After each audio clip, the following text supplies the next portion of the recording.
लोग मेरे पास back pain की समस्या लेकर आते हैं और उनको ये भी नहीं पता होता है कि इन सिंपल टर्म्स का मीनिंग क्या होता है। अगर वो इनको समझ लेते हैं ना तो उनकी लाइफ काफ़ी ज़्यादा आसान हो जाएगी और उनको ये समझ में आएगा कि मेरे ट्रीटमेंट के दौरान मुझे क्या करना चाहिए, क्या नहीं करना चाहिए। बैक पेन में आपको ये 5 टर्म्स समझनी बहुत ज़्यादा ज़रूरी है। पहली होती है वर्टेब्रल। अब वर्टेब्रल बॉडी होती क्या है, आपकी जो स्पाइन है वो कुछ इस प्रकार से दिखती है।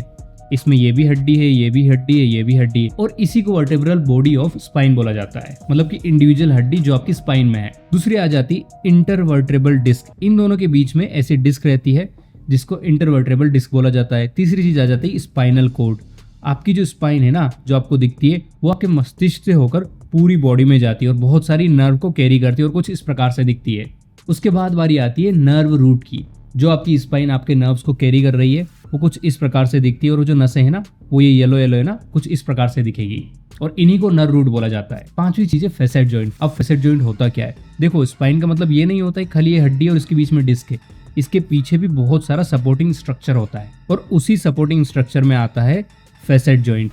ये आपकी स्पाइन हो गई और इधर देखो ये जो हड्डी है ना, इन दोनों के बीच में एक जॉइंट होता है जिसको फैसेट जॉइंट बोला जाता है और इसके अंदर एक जॉइंट कैविटी होती है और उसके अंदर एक जॉइंट कैप्सूल होता है। जब आपको बहुत ज़्यादा बैक पेन हो जाता है फिर भी आप मानते नहीं और वजन उठाते रहते ना, तो ये कैप्सूल फट जाता है और फिर आपको होता है जॉइंट आर्थ्रोपैथी।